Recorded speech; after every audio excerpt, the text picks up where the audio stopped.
Кандрат Крапіва, дыпламаваны баран. У адным сяле, няважна дзе, хадзіў баран у чарадзе. Разумных бараноў наогул жа немнога, а гэты дык дурней дурнога, сваіх варот не пазнае. Відаць, што галава слабая, а лоб дык вось наадварот.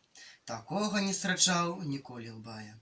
Калі няма разумніка другого, пабіцца каб удвух, дык ён разгоніцца ды ў сцену бух, у іншага дык выскачыў бы і дух. А ён нічога. І вось задураць гэту яго вучоным нейк празвалі на смех. А каб двара не перабег, на шыю прывязалі мэту. Вось, кажуць, і дыплом табе. Што за дыплом, баран, ні мя, ні бэ. Аднак перад кошкай пачаў ганарыцца. А што ж ты думала, сястрыца, хіба мне пахваліцца няма чым? Дыплом я заслужыў, здаецца ж, галавою, і не раўнуся ты са мною. Аб гэтым лепей памаўчы, сказала яму кошка.